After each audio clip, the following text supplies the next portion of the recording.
I'm Nicole Lappin, the only financial expert you don't need a dictionary to understand. It's time for some money rehab.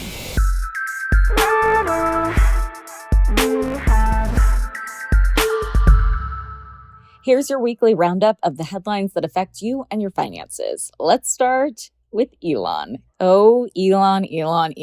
He's the dude who has kind of ruined Twitter. Tweeted a picture of his nightstand covered in empty cans of caffeine-free Diet Coke and 2 fake guns, and also tweeted incorrect details about the death of his own child to win an argument on the internet. All of which might make you think maybe Musk should think twice before he tweets. Musk, however, has been in court trying to avoid exactly that. His now infamous tweet, quote, "Funding secured to take Tesla private," was the subject of lawsuits, an investigation, and cost Musk and Tesla a minimum of $40 million. After that incident, it was decided that anything Musk tweets about Tesla is supposed to be vetted by a lawyer first, which, considering some of the out-of-pocket stuff he's tweeted over the last few years and how much it's cost him, having a lawyer review his tweets seems like something that should be standard practice for him. However, Musk appealed this ruling, but on Monday, a federal appeals court judge rejected Musk's bid to free his tweets, so what Musk has referred to as his muzzle is going to have to stay on. Speaking of lawyers and CEOs behaving badly, can we have some real talk about Vice going bankrupt? The company filed for Chapter 11 bankruptcy on Monday. On one hand, part of me loves Vice. I actually remember reading Vice as a physical magazine. I have a very soft, nostalgic spot for all the startup journalism ventures that were trying to make it big in traditional media. It was valued at $5.7 billion in 2017 and was being branded as the future of media. But those glory days did not last. And before finally declaring bankruptcy, the company struggled to find a buyer willing to pay even $1 billion for the company, which was a far cry from the $5.7 billion valuation. In the late 2010s, many young female writers came forward about being sexually harassed at Vice and its musical vertical Noisy. Now, reports are surfacing that there may have been financial misdeeds as well. The co-founder, former CEO, and current executive chairman of Vice, Shane Smith, is notorious for fostering an environment in which sexual harassment, hard partying, and blurred lines were the norm. During Vice's financial glory days, Shane Smith was almost legendary for his excessive and showy lifestyle. I remember him buying a $23 million mansion in Santa Monica and allegedly once spent $300K on a single dinner in Vegas. Some reports have Smith describing himself as post-economic and pocketing $100 million from the company's $500 million fundraising round in 2014.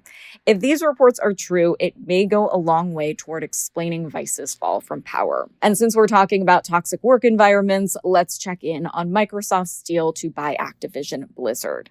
Microsoft makes the Xbox, which is a big player in the gaming space, pun intended.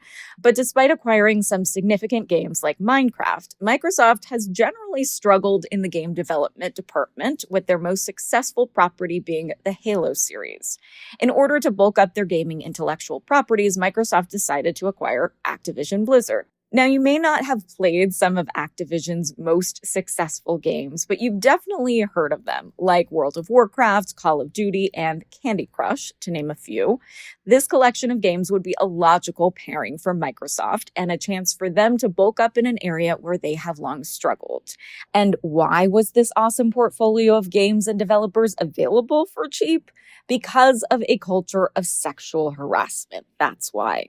There are a lot of stories of sexual harassment at Activision Blizzard, but one particularly nasty one is what's being named cube crawls, where men in positions of power would get drunk and literally crawl through the cubicles of women who worked for them and groped them. The kind of stuff nightmares are made of. Now, the United States and the UK have both attempted to block the purchase because of concerns over Microsoft having too much of a monopoly in the cloud gaming area if it was permitted to purchase Activision. This has been interpreted as a sign that the United States government is going to attempt to limit the expansion of the tech companies, which increasingly touch every corner of our lives. However, the deal was unexpectedly approved by the European Union. This adds just another layer of complication to the United States government's ability to limit the expansion of giant multinational companies like Microsoft. At the center of all these stories are how a toxic boss can tank a company. While Vice may have never been worth what everyone wanted it to be worth, Activision was and is a digital gold mine. And while Elon Musk was one of Tesla's greatest assets for many years, he has also become their greatest liability. For today's tip, you can take straight to the bank. While I don't recommend investing in individual companies if you're a newbie investor, if you do choose to do so, make sure you do the research on the leadership and the corporate culture as well. Activision and Tesla are both publicly traded companies, and both companies have gone through moments where their stock price dropped dramatically due to bad press around the CEO. A great leader can carefully steer a company to new levels of profitability, but a crummy one can drive a great company straight into the ground. Money Rehab is a production of Money News Network. I'm your host, Nicole Lappin. Money Rehab's executive producer is Morgan Lavoie. Our researcher is Emily Holmes.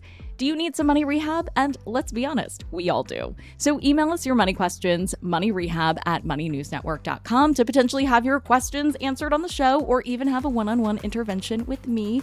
And follow us on Instagram @moneynews and TikTok @moneynewsnetwork for exclusive video content. And lastly, thank you. No, seriously, thank you. Thank you for listening and for investing in yourself, which is the most important investment you can make.